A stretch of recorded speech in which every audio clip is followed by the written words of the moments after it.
야고보서는 행함이 없는 믿음이 죽었다고 말해서 한동안 이신칭의를 강조하는 로마서류의 기독교의 복음과 대치된다, 서로 다른 의견을 낸다, 그래서 정경이 되는데 굉장한 어려움이 있었던 책입니다.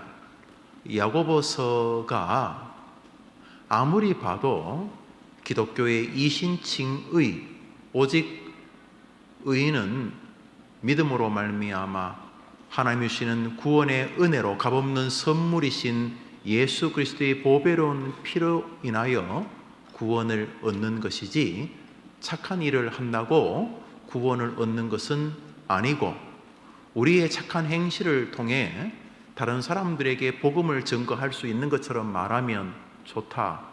만일 우리가 99가지 착한 일을 하다가 한 가지 실수하면 아이고 꼴값을 떨어요, 그러면서 우리의 실수를 보고 예수님을 믿지 않게 될 것이니, 우리 가운데 완벽하게 우리의 착한 행실을 통해서 다른 사람을 구원할 수 있는 사람이 한 명이라도 있겠는가? 그런 면에서 로마서는 모자란 복음이다, 혹은 그저 오래 교회 생활하면서 예수님 믿는 은혜로만 구원 얻는다는데 이골이 나서 또 말만 하는 예수쟁이들 편에 뭐라 그러면 예수님 은혜로 구원 얻는다 그러고 사는 것은 개차반처럼 살면서 되도 않는 기독교, 그래서 뒤틀려진 기독교, 이런 기독교에 환멸을 느낀 사람들이 무언가 기독교의 복음은 부실한 것이 아닌가, 말만 하고 입만 열면은 하나님 은혜 용서받았다 이런 소리 하면서 또 사는 것은 불신자와 방불하거나, 심지어 불신자들은 외식이라도 안 하는데 이건 완전히 생쇼를 하고 있는 저 구역질할 것 같은 기독교에 심각한 환멸을 느낀 사람이 너무너무 답답해서 써제낀 카피, 짝퉁 성경이다, 이해는 되지만은 기독교의 진리와 많은 간극이 있다, 그래서 초대에 이 복음을 사람들이 받아들일 것인가 고민을 했고, 루트 같은 사람은 후대에 본인이 정정을 했고 의미를 강화했지만, 복음이긴 한데 굉장히 지푸라기 같다. 복음을 이렇게 받추고 있다는 것은 좋은 의미지만 지푸라기가 옛날에 겨 같은 거거든요.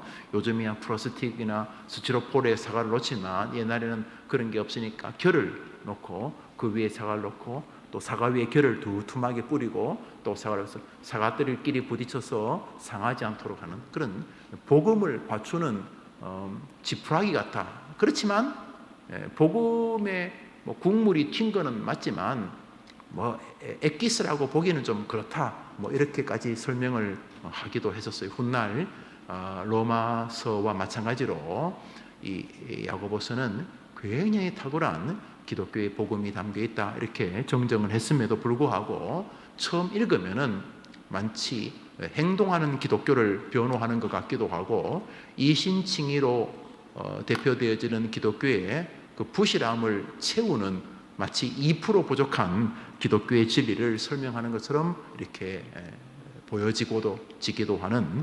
성경책이라고 여겨왔습니다. 왜냐하면 행위에 대한 강조가 분명하기 때문입니다. 야고보서 2장을 읽습니다. 오늘 우리가 본문 5장을 읽었는데 우리 2장을 읽어보겠습니다. 읽습니다. 시작. 이와 같이 행함이 없는 믿음은 죽은 것이라. 허탄한 사람아, 행함이 없는 믿음이 헛것인 줄을 알고자 하느냐? 기생 라합이 사자들을 접대하여 다른 길로 나가게 할 때에 행함으로 의롭다 하심을 받은 것이 아니냐? 영혼 없는 몸이 죽음같이 행함이 없는 믿음은 그 자체가 죽은 것이라. 행함이 없는 믿음이 허탄한 줄을 알고자 하느냐? 행함으로 의롭다 하심을 받은 것이 아니냐? 영혼 없는 몸이 죽음같이 행함이 없는 믿음은 죽은 것이니라. 여기 지금 행함이 없는 믿음은 죽었다는 말을 지금 한성경에도 3번, 4번 반복하지 않습니까? 죽었다. 그거 믿음 아니다. 뭐 믿음이 아니라고 하기는 그렇지만 그거 죽은 것이다. 사람이 살아있어야지 사람이지. 그 죽으면 뭐 아무것도 아니지 않느냐? 산 개가 죽은 사자보다 낫다고. 죽어서 뭐 아무것도 그게 무슨 믿음이냐? 그러면 어떻게 하면 산 믿음이냐? 행함이 있는 믿음이 산 믿음이다. 이렇게 말하고 있습니다. 그런 면에서 같은 성경 야고보서, 우리가 읽었던 본문은 야고보서 결론 5장이고 지금은 야고보서 2장인데, 저렇게 행함을 강조하는 저 성경 안에서 우리가 읽었던 이 기도를 강조하는 오늘 본문은 굉장히 특별한 자리를 차지하고 있습니다. 아마 로마서에서 이런 말을 했다면 받아들입니다. 우리가 기도 소중하지, 뭐 돌아다니면서 뭐 여러 가지 하는 것도 좋지만 기도하는 게 훨씬 더 중요하다, 이렇게 뭐 받아들이고, 성경 전반에서 기도가 뭡니까? 하나님 의존적인 행위 아닙니까? 기도가 뭐예요? 하나님이 좀 해달라는 거 아닙니까? 하나님이요, 내가 할 수 있는 힘을 달라는 거, 결국 하나님이 뭘 해달라는 거 아닙니까? 뭐 힘을 주시든 뭐 돈을 주시든 막 설교를 잘하게 하든 뭐든 간에 내가 하긴 할 텐데 당신이 좀 도와달라는 거 아닙니까? 이것은 행함과는 좀 차이가 있는 거죠. 이제 읽었던 우리 야고보서 5장 우리 13절부터 16절까지 읽었는데 그 중에 뭐 엑기스가 13절 될 텐데 읽어봅시다. 시작. 너희 중에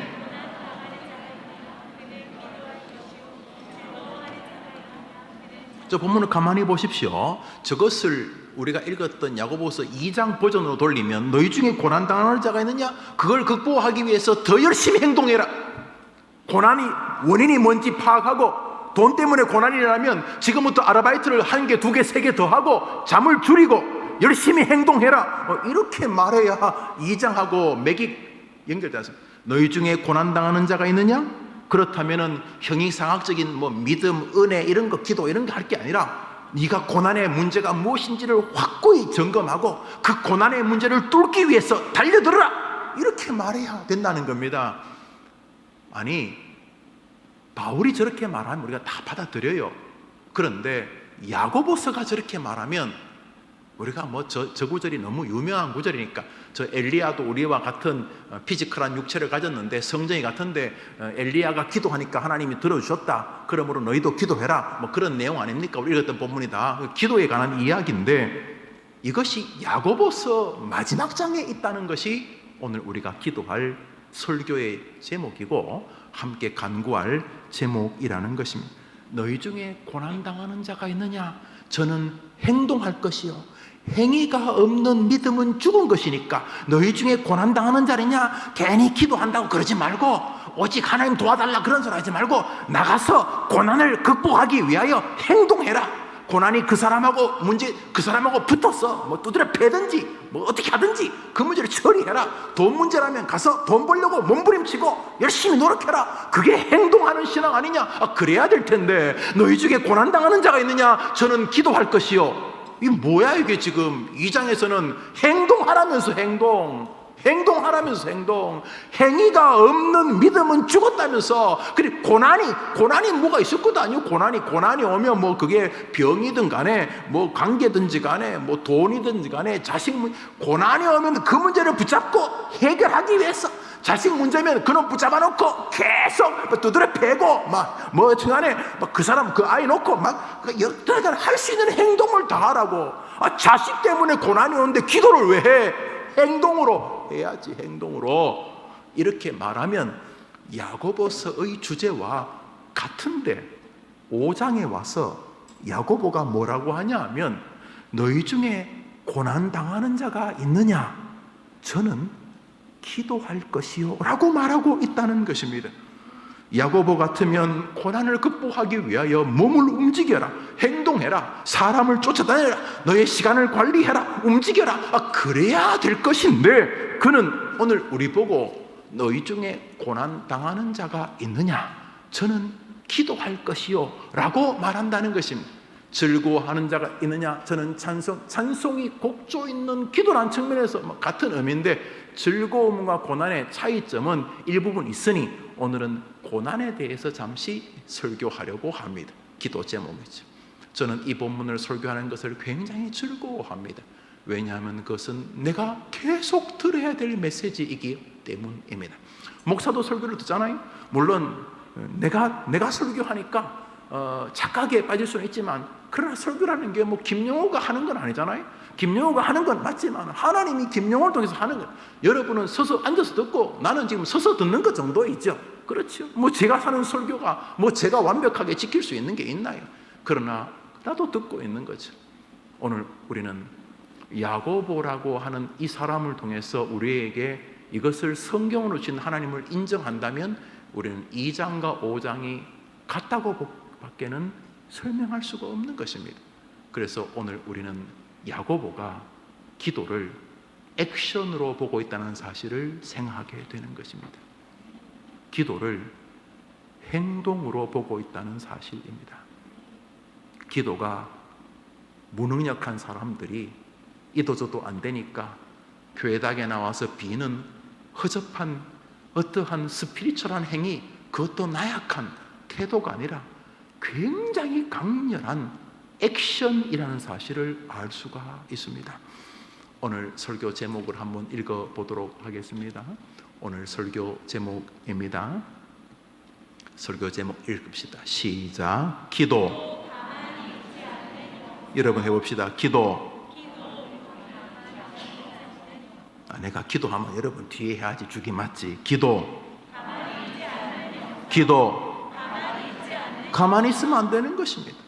고난이 오지요. 우리 청년들 진로가 다 지금 뻥 뚫렸는지 모르겠어요. 그렇지만 막 놀다가 웃다가 게임하다가 커피 마시다가 갑자기 앞길만 생각하면 답답하면 고난이죠. 그거 고난 아닙니까? 그거보다 센 고난이 어디 있어요? 하루살이도 아니고. 웃다가도 자식만 생각하면 밥맛이 없는 사람은 고난이죠. 그건 고난 아닙니까? 고난. 병 고난이죠. 고난. 다 고난이죠.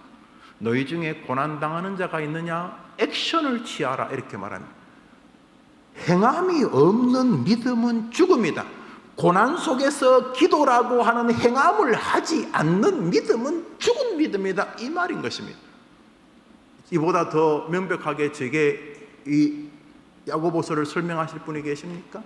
그래서 야고보에게는 기도가 그의 야고보서를 마무리하면서 주고 싶은 최고의 액션인 것입니다. 기도하는 사람을 얕잡으면 안 되는 것입니다. 기도가 인생의 최전방에 있는 가장 강력한 액티비한 일인 것입니다. 기도하는 선우되기를 축원합니다. 이도 저도 없으면 기도하는 게 아니라 그게 제일 가장 강력한 행위라는 것입니다. 행위, 기도 말입니다. 오늘 야고보가 우리에게 하나님을 대신해서 전하는 메시지는 명백합니다. 인생에서 가만히 있어서는 안 된다는 것입니다. 우리 오늘 본문을 그냥 하나의 진술로 쭉 정리해 볼까요? 고난이 다가올 때 한번 읽어봅시다. 시작.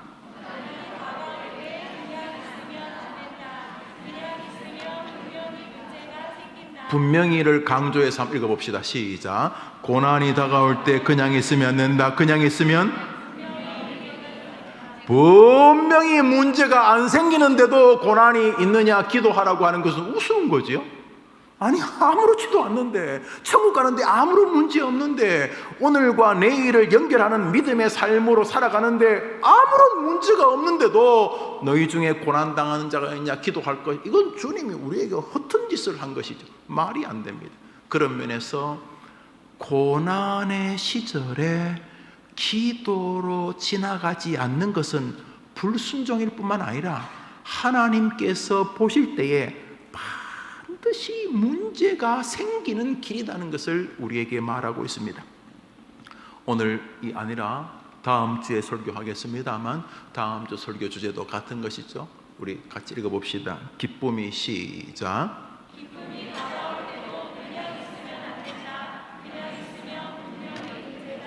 여기도 분명이라는 말에 힘을 넣어서 다시 한번 읽어봅시다. 좀 세게 해봐요. 분명히 시작. 기쁨이 다가올 때도 그냥 있으면 안 된다. 그냥 있으면 수많은 사람이 고난이 다가올 때도 작살나지만 인생에 하나님이 기쁨을 주실 때에도, 사단이 기쁨을 줄 때에도 가만히 있으면서 문제가 발생합니다. 제가 볼 때는 요즘 사단이요, 뭐 다리 몽둥이 부러뜨리고 모가지 부러뜨리고 이렇게 기독교인을 괴롭히는 것 같지 않아요. 기독교인들에게 그 가짜 즐거움을 주는 거예요. 가짜 즐거움. 그래서 그 즐거움으로 인하여 교만하면서 교만의 그 강력한 더러운 에너지가 다른 사람 관계를 망가뜨리고 하나님과의 관계를 망가뜨리고 신앙을 우습게 알고 성도들을 서로 우습게 하고 말씀을 우습게 알고 교회를 우습게 하고 목사를 우습게 하고 목사도 마찬가지고 여튼간에 기쁜 일이 다가올 때도 성경은 뭐래? 너희 중에 기뻐하는 자가 있느냐? 저는 찬송할 것이요. 그러니까 고난이 시절이든 기쁨이 임하는 시절이든 가만히 있으면 안 된다는 의미로서의 야고보가 행함이 없는 믿음은 죽었다는 말은 동의할 수밖에 없는 것이죠. 저는 여러분들에게 먼저 행해야 할 행함은 기도와 하나님을 향한 찬양 여러분에게 설교하려 하는 것입니다. 한번 따라합시다. 가만히 있으면 안 된다. 성경이 그렇게 말하니까 가만히 있는 죄를 여러분들이 점검해 보아야 합니다. 사람이요, 좀 가만히 있어야지요. 어떻게 가만히 있어요? 심장이 뛰는데. 아니, 여러분이 가만히 있을 수 있다면 제가 인정을 할게요. 목사님, 저는 한 2시간 심장이 쉬었습니다. 그런 사람 있어요? 그러면 또 내가 장례식 가야 되겠지. 그죠? 가만히 있다는 말 안에서의 안식은 존중되어야 되지만 우리가 말하는 이 가만히라는 것은 주님과 함께 동행하는 여정을 설명하는 것이어야지만 의미가 있는 것이죠.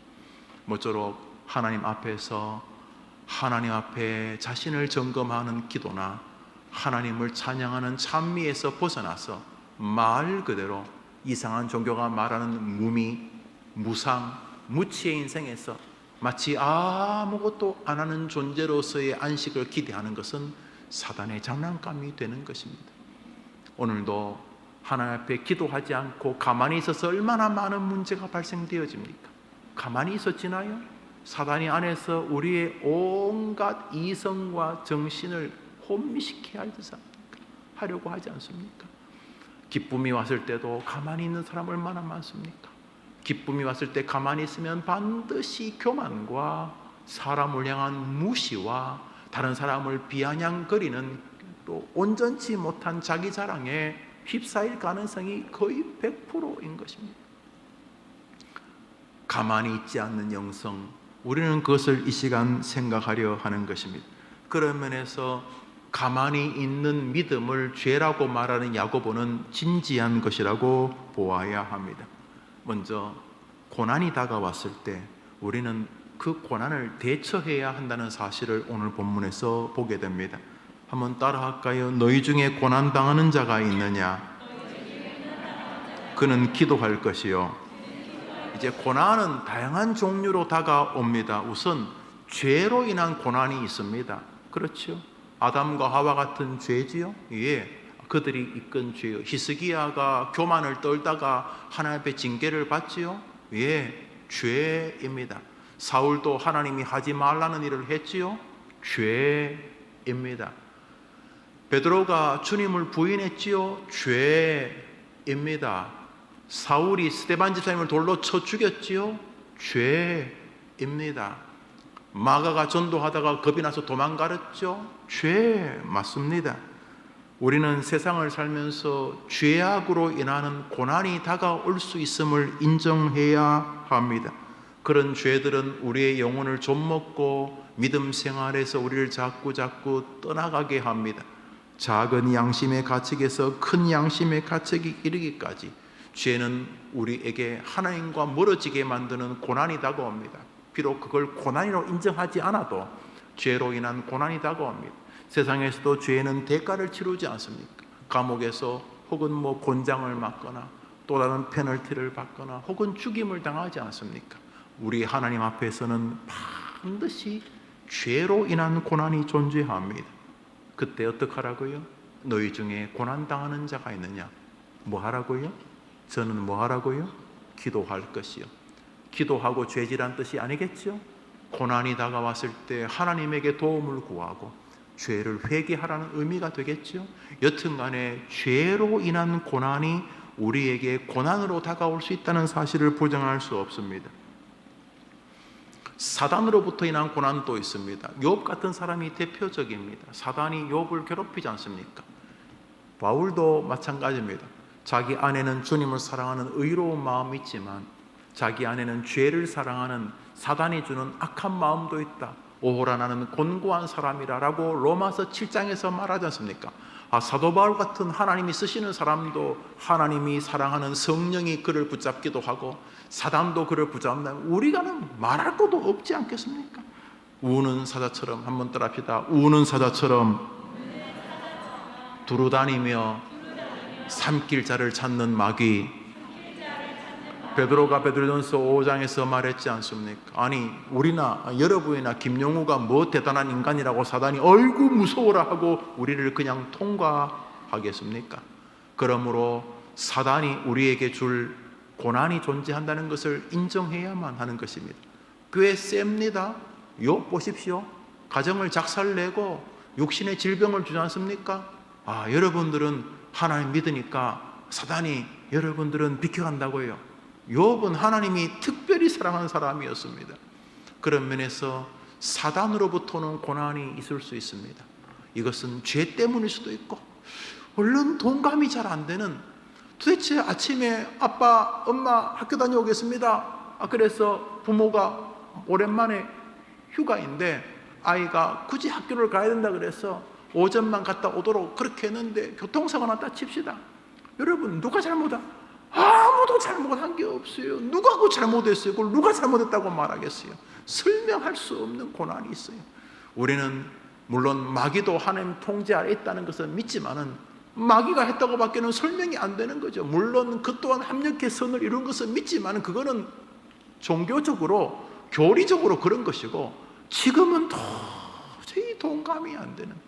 그래서요 자식의 죽음 때문에 교회를 떠나는 사람 저 많이 봤습니다. 자식이 삼수사수했는데 뭐 성적이 돼도 안 하면 삼수사수 안 하겠죠. 성적이 아슬아슬하니까 삼수사수 오수를 하는데 끝내 안 돼. 뭐 현재 대통령은 뭐 구수를 했다는데 여튼간에 하여튼 구수한 사람은 보통 사람은 아닌 것 같아. 여튼간에 그래서 이번에 떨어지면 교회 안 나오겠다고 협박하는 성도도 제가 봤어요. 하나님에게 하지 왜 나보고 그래요? 목사님 이번에 떨어지면 전 학교에 안 나옵니다. 우리 교회는 아닙니다.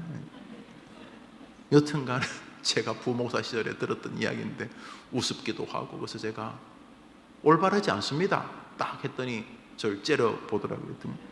여튼간에 하나님 협박하겠다는 것이고 동시에 그 애절함이 느껴집니다. 당사자보다 부모가 더 애절하니까 이해가 되어집니다. 그러나 이해할 수 없다 한지라도 고난은 고난입니다. 아니 내가 잘못해서 생긴 고난만 고난입니까?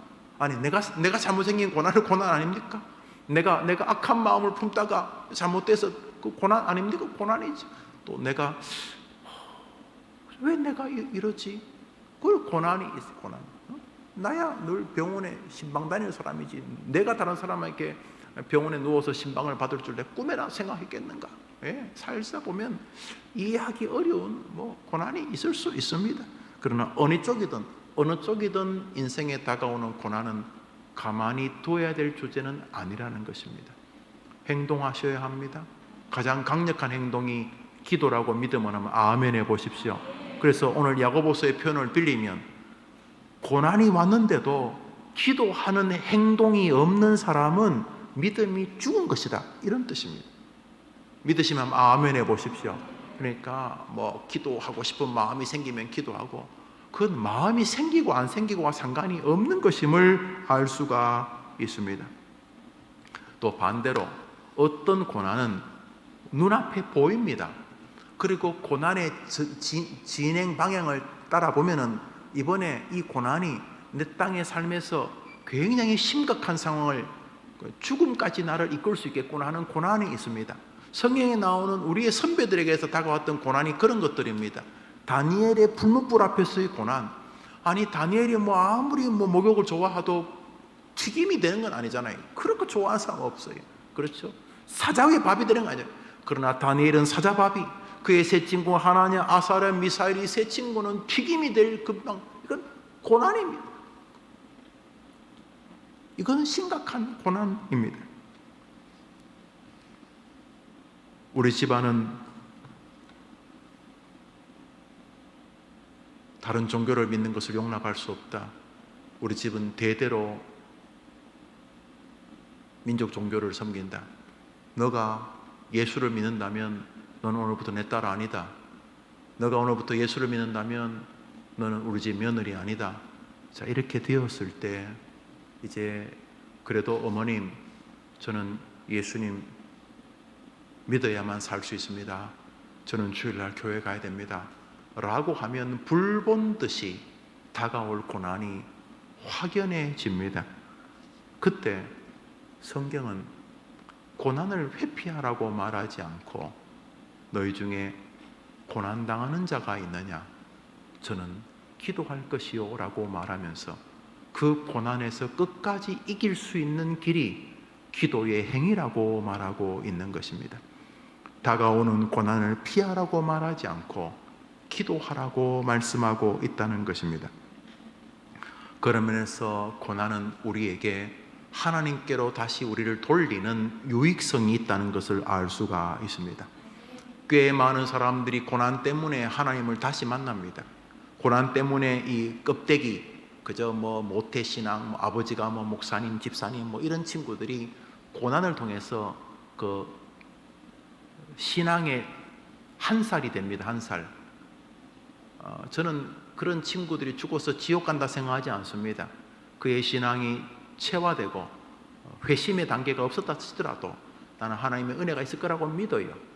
내가 믿는 건 중요하지 않지만 그렇지만 그 사람이 어느 날 성경을 읽다가 보편적으로 청교도들은 설교를 듣다가 껍데기가 깨어집니다. 그리고 한번 은혜의 세계에 담기게 됩니다. 한번 담긴 사람의 설교가 있습니다.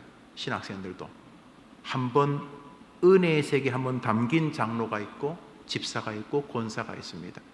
경력이 되면 권사도 투표하고 또 장로도 투표하고 신학교 졸업하면 목사도 되고 그렇게 합니다만 한번 담겼다가 나오는 사람들이 있습니다. 그건 converse, regeneration, 뭐라고도 좋습니다. 주님의 은혜의 세계에 한번 이렇게 담겼다가 나오는데 대부분 설교와 상관이 있다고 청교도들은 말했습니다. 자기가 목사인데 어느 날 한번 은혜의 세계에 담겼다가 나옵니다. 그러면 다른 색깔이 되면 그 전에도 저는 죽어서 천국 간다고 믿어요. 그렇지만 한번 은혜의 세계가 담기고 나왔다고 죄를 안 짓거나 담기고 나왔다고 새로운 인간이 되는 건 아니지만 새로운 영적 세계 앞에 서게 되는 것이죠. 그런 면에서 고난이 그것을 가져올 가능성이 꽤 크다. 우리의 선배들은 그렇게 인정했습니다. 성경을 볼 때도 그렇습니다. 인생의 고난, 공경, 고통, 아픔 이런 상황을 통해서 하나님 앞에 기도하게 됩니다. 처음에는 그냥 습관적으로 아프니까 하나님, 신령님, 삼신할머니 그랬는데 어느 날 고통 속에서 나를 위해 이 땅에 오신 예수 그리스도를 보내신 하나님, 그러는 순간 갑자기 자신의 고난에 담긴 암호가 확 해독이 됩니다. 왜 자기에게 고난이 있는지, 주님이 뭘 말하고 싶은지 확 열리게 되어지는데, 고난은 우리의 선배들의 이야기 안에는 새로운 믿음 세계, 새로운 영적 세계에 아주 중요한 출발의 계기가 된다, 이렇게 말합니다. 가령 눈이 보이지 않던 소경들이 보이지 않는 고난이 굉장히 길었을 것입니다. 어느 날 예수님이 자기 앞을 지난다고 할 때 평소 같으면 그 수많은 무리들, 오이코스 안에 있었을 것입니다. 수많은 무리들 그냥 따라다니고 오병이어 떡 얻어먹고 또 눈물 흘리고 설교 들으면 감동받고 집에 가면 똑같이 살고 그랬을 겁니다. 그러나 그 소경 2명은 예수님을 그렇게 따라다닐 수가 없어요. 보이지 않아요. 못 따라다니잖아요. 그래서 예수님이 자기 옆을 지나갈 때 목소리 외칩니다. 다윗의 자손 예수여, 나를 불쌍히 여겨달라고 외칩니다. 옆에 있는 사람들이 병신이 꼴값 안에 그랬을 거예요. 꾸짖었어요. 시끄럽다 야, 이렇게. 그랬더니 이 두 사람이 더 고함을 지릅니다. 다윗의 자손 예수여, 나를 불쌍히 여겼어. 예수님이 섭니다. 너희가 원하는 것이 무엇이냐? 보기를 원하나이다. 두 소경이 눈을 떠서 예수를 따르니라. 할렐루야. 저는 그 두 명이 나머지 따라다녔던 베드로, 안드레, 야고보, 요한, 빌립, 바돌로메, 도마, 마태, 야고보다도 시몬, 가룟, 유다보다 나았다고 생각해요. 왜요? 고난을 통해서 그들은 눈뜨게 하신 주님을 만났기 때문입니다. 고난 당하는 것이 너희에게 유익이라고 성경이 말하고 있는 이유입니다. 고난은 우리를 하나님과 더 가까운 세계로 인도할 수 있는 부분을 가지고 있습니다. 또한 고난은 성도의 믿음 생활 가운데 인격이란 측면의 변화를 가져올 가능성이 있습니다. 안 그런 인간도 있지만 보편적으로 고난은 다른 사람을 애틋하게 보게 합니다. 자식을 기르지 않은 총각이나 처녀들이 아이들이 떠드는 것을 견딜 수 있는 임계 상황이 보통 있다고 합니다. 그러나 어느 도가 넘으면 불편합니다. 내 자식을 한 번도 길러본 적이 없기 때문에. 그러나 아이 둘, 셋 기르면서 애가 울어서 어쩔 줄 모르는 새댁을 보는 순간 자신이 그 힘겹게 시부모님 앞에서 아이를 길렀던 경험이 있는 할머니, 권사님, 집사님들은 애가 우는 것을 보면서 애와 함께 안절부절하는 그 애미도 보입니다. 그래서 도와주려고 하고 애가 배가 아픈 것 같다고 말하고 애가 좀 졸린다고 말하고 그래서 그 아이를 붙잡고 힘들어하는 어미를 위로합니다. 놀랍게도 그 아이를 품에 대신 안아주는 동안 그 엄마가 웁니다. 그 엄마가 육아에 지쳐 있었던 것이죠. 놀랍게도 고난은 인격에 일정한 변화를 가져옵니다. 그것은 여러분이 다 동의할 것입니다. 이건 설교할 필요도 없는 것입니다. 그래서요, 아주 유명한 말이 있습니다. 과부 심정은 전혀총각 모르잖아. 과부 심정은 호래비가 안다고. 서로 아픔의 시간은 우리로 하여금 조금 더 단련하는 요소를 갖습니다. 그래서 성경은 말합니다. 나의 가는 길을 그가 아시나니 그가 나를 단련하신 후에는 내가 정금같이 나오리라. 고난이 사람을 좀 가치로운 존재가 합니다. 벼슬 많고 권력 있고 이런 존재가 아니라 한 사람으로서의 인격자. 아이고 참 훌륭한 집사님이시네. 아이고 우리가 한 시대를 살면서 저런 장모님하고 저런 목사님하고 한 시대를 걸어간 것 우리가 보기야. 이런 인격적인 요소가 일부분 고난과 상관이 있게 되는 것이죠. 나아가 고난은 가장 본질적으로 고난이 없었을 때 만날 수 없었던 하나님의 깊은 세계로 우리를 인도하는 요소가 됩니다. 요나서 2장을 읽습니다. 요나서 2장입니다. 읽읍시다. 시작.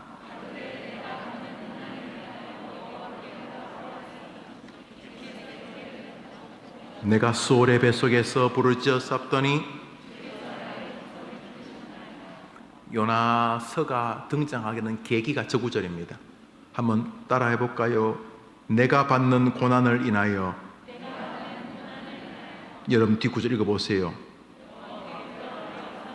이 사람이 요나가 될 수 있었던 이유, 에셀헷 또는 궁궐에서 그의 묘가 발견되는 이유, 예수님이 자신의 죽으심과 부활을 딱 한 명 선지자 예를 든 인물 요나, 예수님의 언급에 등장할 수 있었던 이유, 그것은 고난과 상관이 있습니다. 알죠?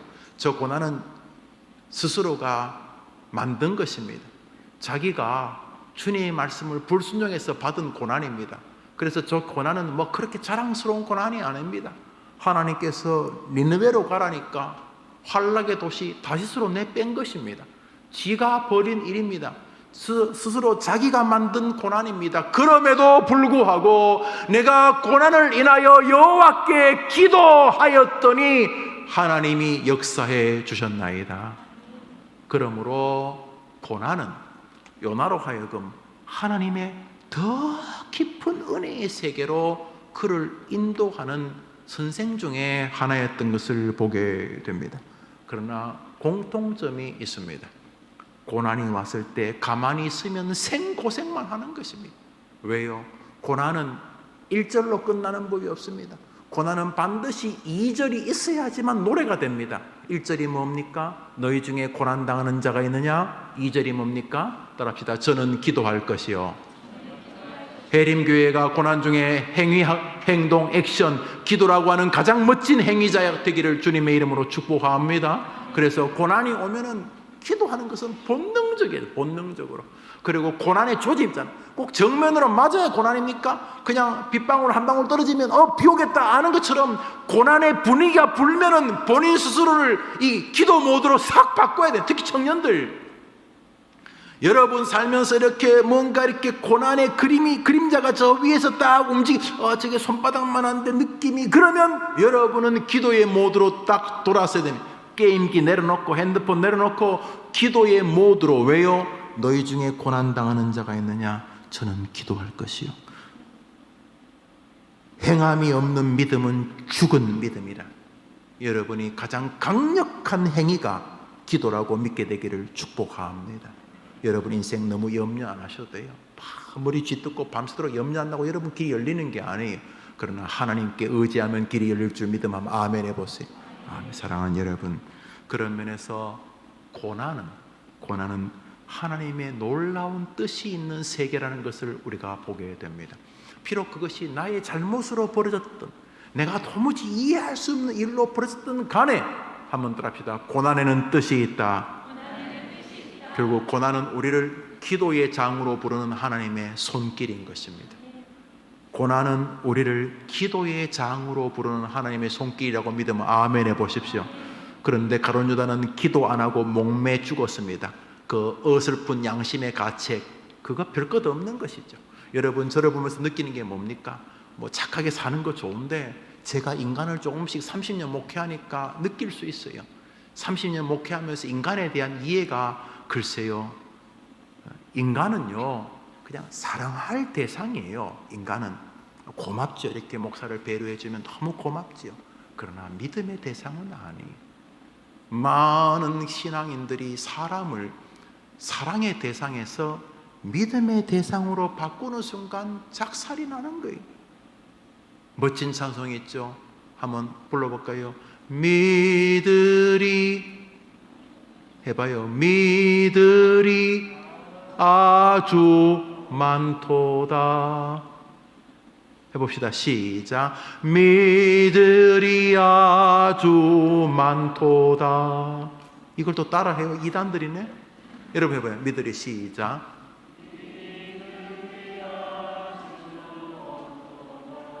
굳건한 반석이시니 그분만 믿겠습니다. 믿으면 아멘 해보십시오. 믿으리 아주 많다고요? 노래 불렀잖아요. 믿으리 아주 많다고요?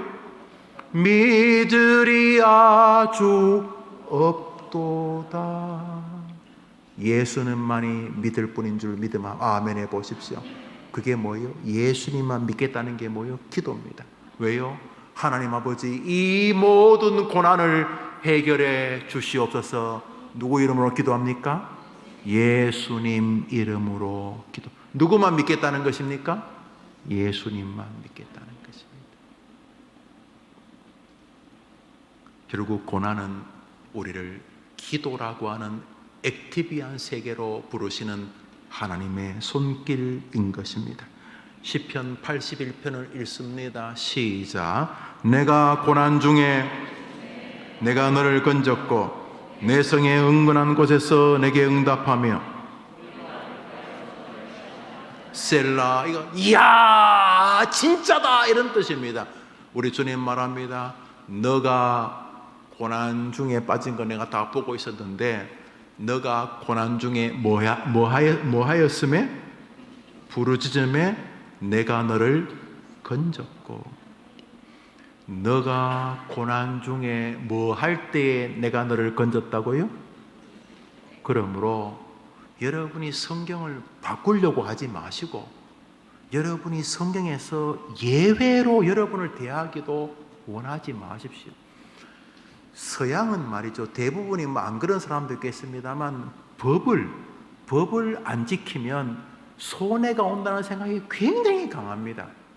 아주 서민들하고 대화해 보면요, 사람이 진짜 꽉 막혔다 싶을 만큼 앞집, 뒷집, 옆집, 학교에 있는 수위 아저씨부터 총장님까지 이 사람들의 정치 세계가 이 룰을 지키지 않으면 손해 본다는 생각이 굉장히 강합니다. 그런데 우리나라 사람들은요, 이 룰을 지키면 손해라는 생각이 굉장히 강합니다. 그래서 룰을 딱 말하면 이렇게 말합니다. 혹시 급행료 없습니까? 이렇게. 룰은 파리들이 걸리고 힘센 독수리는 룰을 뚫고 나간다는 생각이 굉장히 강합니다. 그래서 물론 지도자부터 이제 그런 면이 많으니까 그럴 수는 있겠고, 또 압축 성장을 하다 보니까 그런 것도, 남들이 이렇게 200년 걸려야 되는데 50년 만에 되다 보니까 그런 것도 있지요. 그것도 장점일 수 있는지는 모르겠지만 룰이 있는데 룰을 자꾸 벗어나려고 합니다. 몰라요. 세상 룰을 벗어날 수 있는 길이 있는지 모르지만 하나님에게는 불가능한 것입니다.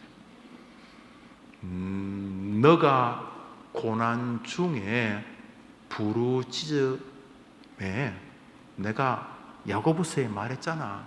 너희 중에 고난당하는 자가 있느냐? 저는 기도할 것이요. 내가 말했잖아. 구약에도 신약에도 내가 말했잖아. 너희 중에 고난당하고 있는데 한숨이나 쉬고 어디 힘센 사람 없나 쉬고 전화나 들락거리고 이러지 말고, 너희 중에 고난당하는 자가 있으면 본능적으로 너를 기도 모드로 만들어서 여호와께 부르짖으면 여호와께서 네가 알지 못하는 크고 비밀한 방법으로 너에게 개입하여 줄 것이다. 그러므로 행함이 없는 믿음은 죽은 믿음인데 가장 강력한 행함은 기도라는 일이다. 이렇게 말하고 계시는 것입니다. 시인은 고난 때문에 기도의 세계로 진입하고, 기도의 세계로 진입하는 동안 아마 성경이 열렸나 봅니다. 고난 때문에 기도의 세계로 들어가고, 기도의 세계로 들어가는 동안 하나님의 말씀의 세계가 열렸나 봅니다. 그러니까 고난 때문에 땅을 파다가 땅 속에서 노다지를 발견한 것 같은 것이죠. 고난 때문에 기도의 학교에 입학하고 그 학교에 입학해 있는 동안 무언가를 발견한 것이 하나님의 말씀의 세계, 율례의 세계, 규례의 세계인 것 같습니다. 시편 119편을 읽습니다. 읽읍시다. 시작. 고난 당하기 전에는 내가 그릇 행하였더니, 고난 당하기 전에는 꽁 잡는 게 매다, 교회 생활 꼭 말씀대로 해야 되냐, 다 요령이 있는데, 내가 교회 생활도 내 나이만큼 짬밥이 70년인데 이래 살았는데, 고난의 정면으로 맞았는 거죠. 고난의 정면으로 맞자 그는 기도하게 되었던 것 같습니다. 그래서 고난 당하기 전에는 뭔가 이상한 길로 가는데, 고난 당하기 전에 올바른 길, 결국 고난은 올바른 길이 기도죠. 고난 당하는 자가 있느냐, 저는 기도할 것이요. 그래서 고난을 통해서 기도의 세계로 진입하면서 하나님은 내게 주의 말씀의 세계가 엄청난 보물이라는 사실을 깨닫게 함으로 그 말씀을 사랑하게 되었다. 그런 내용인 것입니다. 결국 고난의 시기를 기도로 넘어가지 않는 사람은 악인이라고 밖에는 말할 수가 없는 것입니다. 고난의 시기에 한숨이나 쉬고 소주나 마시고 교회를 떠나고 교회를 비아냥거리는 것은 레파토리에 다 나오는 것일 뿐만 아니라 슬픈 모습인 것입니다. 성경은 고난이 결국 영적인 축복과 기도로 연결되어 있다는 것을 말하고 싶은 것입니다. 젊은이들, 고난은 즐거움과 기도로 연결된 영적인 세계입니다. 다른 것으로 점프하려고 하지 마세요. 어디서 이상한 사람이 와가지고 내 고난을 끊어주고 이쪽으로 나를 건너가게, 어디서 필립 왕자가 오고 백설공주가 와서 고난의 세계에서 그쪽으로 뛰어넘게, 그런 생각하지 마세요. 고난과 즐거움은 기도로 연결된 세계라고 믿으면 아멘 해보십시오. 그게 아멘. 그럼 여러분 뭐 해야 됩니까? 기도. 목사님, 저는 고난이 없는데 그런 게 어디 있어요? 늙어가는 게 고난인데. 한번 잘 생각해 보세요. 이거 늙어가는 거 고난 아닌데, 늙어가는 게. 제주에서 이제 수련회가 있었어요. 수련회가 있고 좀 쉬려고 했었는데 뭐 그것도 잘 안 되더라고요. 보니까 설교도 준비하고 이번에 또 강사님이 오셨는데 강사님을 하남교회 목사님이 청빙하셨다는데 당신은 또 딴 데 간다고 또 나보고 또 잘 모시라 또 그래가지고 내가 하고 이제 잘 모시기로 그랬어요. 그래서 제가 차를 하나, 장로님 한 분 렌트카를 주셔서 내가 그 강사님을 모시고 다녔어요. 그러다 보니까 뭐 대화도 하고 얘기도 하고 즐거운 시간이었는데 피곤한 거예요. 그래서 오늘 아침에 새벽기도 마치고 GMS 저 화성에서 수련회가 있었는데 제가 깜빡 졸았는데 트럭이 옆으로 지나가는데 내가 사고 안 났어요. 그래서 내가 하나님께 기도했어요. 하나님 은혜를 베풀어 주셔서 감사하다고 기도하게 됐는데, 인생이요 육신의 피곤이 온다는 건 제가 막 늙어지는 거죠. 뭐 젊어도 졸음운전 할 수 있겠지만 그만큼 저 60이 가까우면 늙은 거잖아요. 늙으면 체력이 금방 하룻밤 자면 그 다음날 회복되는 게 아니고 체력이 늙잖아요. 잘 생각해 보세요. 늙는 게 고난이지 뭐예요? 물론 늙음을 기대하고는 있지만은 늙음이 육체의 한계를 가져온다는 건 고난이, 자도 금방 피로가 안 풀린다는 게 고난 아니겠어요? 그렇잖아요. 인생이 다 고난이에요. 그런 면에서 바울은 뭐라 그래요? 어차피 우리 인생은 고난이니까 한번 들읍시다. 쉬지 말고 기도하라. 이것이 너희를 향하신 하나님의 뜻이니라. 믿음을 아멘 해보십시오. 그러니까 바울은 아예 인생은 고난이다 이렇게 정의한 것. 에덴에서 범죄한 이후로부터 인간은 그냥 숨 쉬는 것 자체가 고난이다 이렇게 생각하는 것 같아요. 더군다나 더 세게 오는 고난이죠. 더 세게요. 뭐 자타가 인정하는 고난이 있잖아요. 그때 고난군 즐거움과 기도로 연결되어 있다고 믿는 여러분 되기를 축복합니다. 한번 다시 더, 고난은 즐거움과 기도로 연결되어 있다. 고난은 주님의 위로와 기도로 연결되어 있다. 고난은 주님이 주시는 축복과 고린도후서 1장입니다. 읽읍시다. 시작.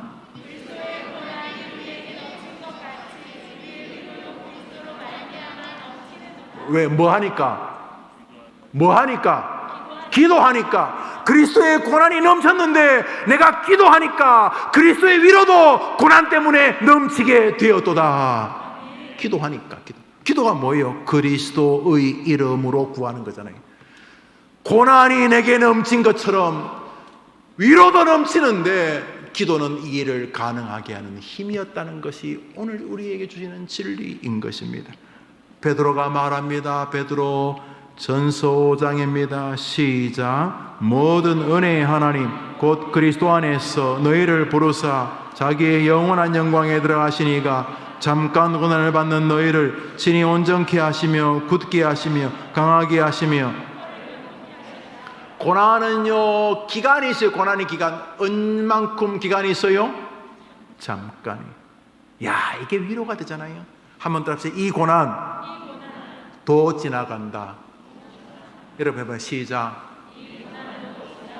크게, 더 크게. 회피하라는 게 아니고 기독교인의 정신세계가 이거예요. 이 또한 지나가리라. 많은 사람이 안 지나간다고 하니까 죽는 거예요. 안 지나간다니까. 안 죽어도 거의 정신이 죽은 거예요. 지나간다니까요. 베드로가 말하자니 이 잠깐 받는 고난은 우리에게 가져올 축복에 비하면 찰나와 같은 것이다. 한번 또 합시다. 이 또한 지나가리라. 이 고난은 기간이 있다. 곧 끝난다. 믿음 아멘 해보세요. 베드로가 말하잖아요. 베드로가 이 고난은 잠깐이라는 별명이 붙어있다. 젊은이들 잠깐 지나가요. 진로에 대한 걱정 금방 지나가요. 아니 그냥 대충 시간이 흘러서 술 먹고 아침에 망가 그런 게 아니고 우리 주님께서 보고 계시기 때문에 고난을 기도로 이어지면 축복의 기회로 지나갈 거예요. 믿음 아멘 해보십시오. 한번 또 합시다. 이 고난은 지나갈 것이다. 아니 지나갈 거라고 뭐 그렇게 들러붙어가지고 지나가는 거예요. 그 고난 지나가는 거예요. 죽기는 왜 죽어요? 지나가는 거예요. 그런데 그냥 지나가지 않아요. 우리를 사랑하시는 주님의 따뜻한 눈 안에서 지나가요. 주님이요 고난 당할 때 슬슬 피하잖아요. 내가 할 수 있는 건 몰랐는데 할 수 없는 건 이게 남이 고난받으면 스스로 빼잖아요. 혹시 나한테 뭐 피곤하고 짐이 될까봐. 그런데 우리 주님 우리 고난당할 때 안 떠나세요. 우리 주님은 우리 고난당할 때 더 가까이 곁에 와서 우리와 함께 하신 줄 믿으면 아멘 해보세요. 그리고 그분은요, 아이고 그거 어떻게 하냐. 아니요, 당신은 고난이 뭔지 알아요. 우리를 위해 죽으신 분이 우리를 내팽개친다는 것은, 이거는 아무리 교리에 관심이 없는 사람도 동의할 수 없을 거예요. 아니 우리를 위해 죽으신 분이 나 이제 죽어도 생각 모르겠다, 그 말이 됩니까? 우리를 건지겠다고 자기를 죽이신 분이 우리를 이제는 나도 모르겠다, 이제 네가 알아서 해라, 이거 말이 안 되는 거죠. 우리가 고난을 겪을 때 고난은 축복과 기도로 연결되어 있다. 얼마나 심플한 교리입니까? 얼마나 단순합니까? 얼마나 명백합니까? 아니 야고보서 혼자만 그렇게 말하면 몰라도 신약 구약이 다 내가 부르짖을 때, 네가 부르짖을 때 내가 응답하지 않았냐, 이렇게 주님 말씀하시니까 이거는 빼도 막도 못한 진리. 그래서 야고보에 의하면 최고의 액션이 뭐냐면 고난당할 때 기도하는 것이라는 것이. 할렐루야. 기도밖에 할 게 없는 게 아니라 기도가 제일 센 것이에요. 제일 강력한 것이에요. 저는요 느낄 수 있어요. 우리 교인들 가운데 적지 않은 분이 김용우라는 인간을 위해 기도하는, 물론 뭐 제가 탁월해서 이 목사니까, 그래서 김용우를 위해 기도하는 성도가 있는 동안 이 교회를 하나님이 지켜줄 줄 저는 믿습니다. 저는 그게 든든한 거예요. 그리고 저도 저 자신을 위해 기도하니까, 그리고 저는 여러분을 위해 기도하니까 여러분도 힘내시기를 바랍니다. 그래요. 우리가 고난당할 때 서로 기도하는 게 위로가 되잖아요. 정말 위로가 돼요. 목사님 기도하고 있습니다. 이게 얼마나 위로가 되는지 몰라요. 그런데 이 정도의 위로가 아니에요. 누가 우리를 왜 기도하냐 말이죠. 히브리서 2장입니다. 읽읍시다. 시작.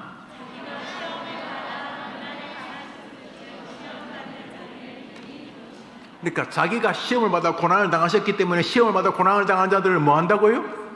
누가요? 예수님이. 자기가 고난을 당했기 때문에 고난을 당하는 자들을 어떻게 한다고요? 써놨잖아요. 어떻게 하신다고요? 아니요, 그냥 도우시지 않아요. 어떻게 도우신다고요? 능히. 그분은 고난의 전문가예요.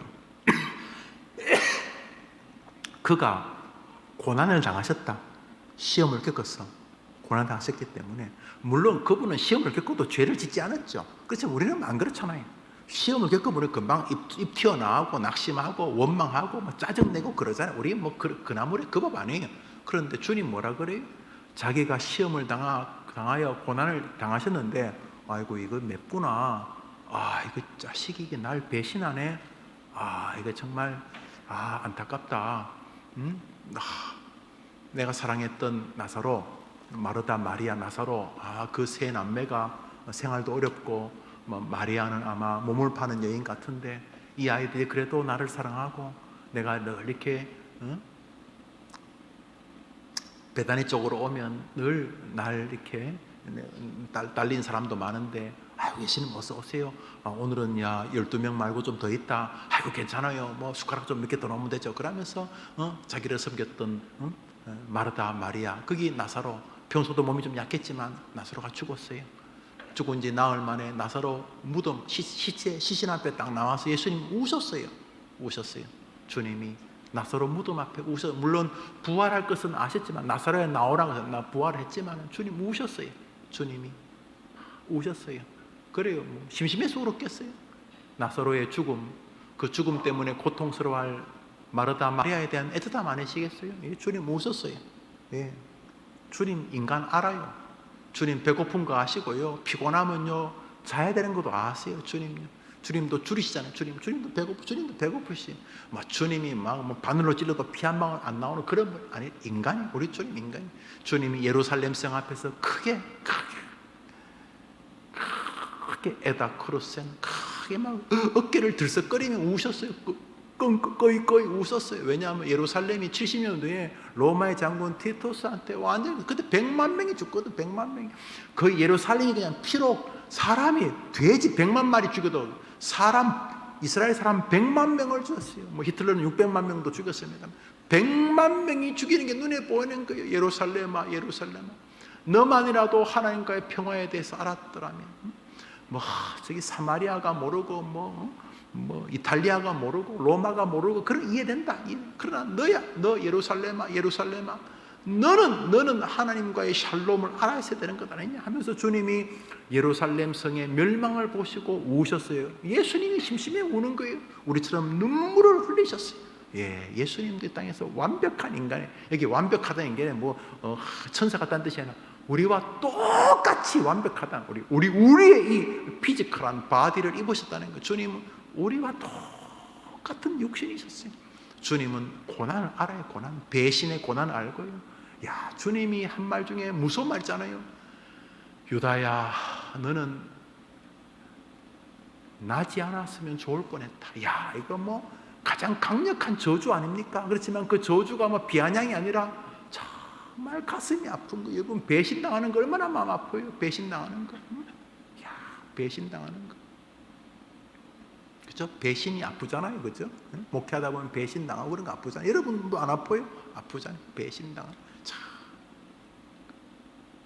주님이 아프셨어요. 주님 고난을 겪으셨어요. 고난. 매 맞으시고 주님이 이 십자가에 달리실 때 주님도 육신이니까 아프시죠. 고통스러워하시고 몸에서 수분이 빠지면서 목마르다 그러시고 햇볕에 주님 고통당하셨어요. 주님은요, 자기를 따랐던 제자들이 100% 자기를 다 배신하는 것을 경험했어요. 한두 명, 12명이 다, 그 중에서 뭐 잘났다는 베드로는 주님 저주하며 주님에게 소새끼 개새끼 하고 도망갔고요. 한 놈은 돈 주고 자기를 팔고요. 다 도망가고요. 주님 다 그랬어요. 주님은 다 겪으셨어요. 제일 끝에 주님이 무슨 모독을 겪었냐 하면, 가다가 갈 때 그러니까 병정 하나가 네가 왕이라며 하면서 그 예수님에게 옆에 있는 갈대를 하나 꺾어가지고 예수님 손에 들려주고, 야, 너 유대인 왕이라 소리쳐봐. 손을 흔들었겠지. 갈대가 모가지 뚝 부러졌겠지. 그 갈대, 우리로 말하면 강아지 풀 같은 거 하나 들고 예수님에게 야유를 했어요. 침도 뱉고요. 예수님에게. 예수님 이 땅에서 죽는 고난부터 시작해서 뭘 안 겪었었어요? 예수님이 이 땅에서 뭘 안 겪으셨어요? 배신, 매맞음, 죽임, 조롱, 비아냥, 뭘 안 겪으셨어요, 주님이 뭐라 그래요? 고난당하는 자들을, 시험으로 인하여 고난당한 자를 한번 더 합시다. 능히 도우시느니라. 사랑하는 여러분, 말씀을 맺으려고 합니다. 믿음의 사람들이 고난을 겪는 것은 이상한 일이 아니다. 오늘 성경은 말하고 있고, 오늘 성경이 하고 싶은 말은 이것입니다. 고난이 이상한 게 아니고, 고난당할 때 입만 툭 튀어나오고 부모 잘못 만났다, 가족을 잘못 만났다, 시대를 잘못 만났다, 구조적인 모순이 어떻다, 이딴 소리 하면서 원망하면서 시간 보내는 것이 이상한 것이다. 더 엄밀히 말하면 고난이 너희에게 이상한 게 아니고, 고난 앞에서 우리 주님께서 보실 때에 기도하지 않는 것, 예배당에 나와 기도하지 않는 것, 하루의 삶 속에 기도 속에서 진행하지 않는 것, 끊임없이 기도하면서 하나님을 바라보지 않는 것이 이상한 것이다 라고 말하고 있는 것입니다. 사도 바울은 주님의 은혜를 깨닫고 임종 앞에 섭니다. 디모데후서입니다. 오늘 읽을 마지막 성경입니다. 디모데후서를 읽읍시다. 시작. 이를 인하여 내가 또 이 고난을 받되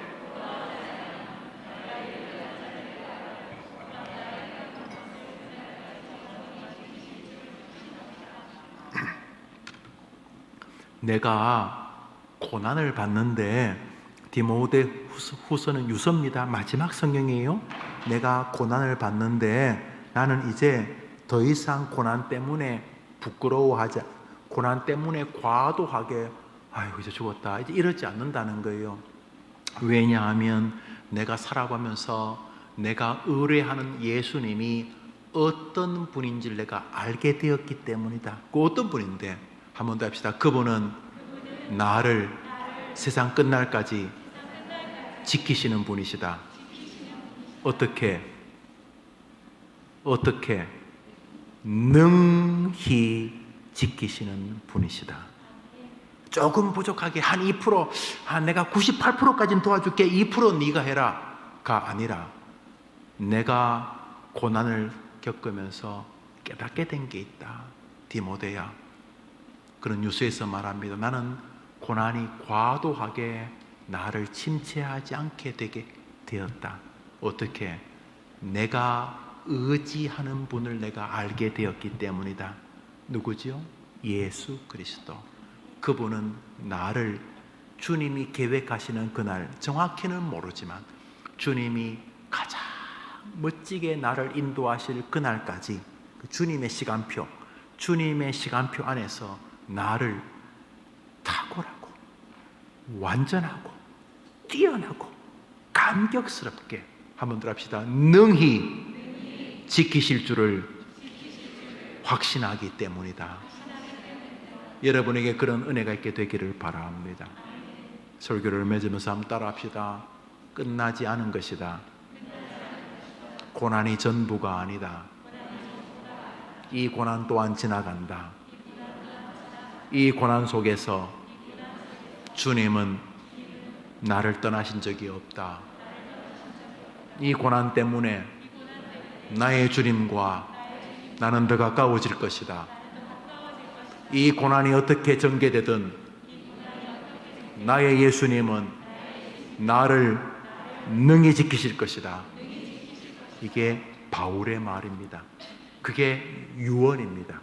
여러분에게 고난이 그렇게 되기를 축복합니다.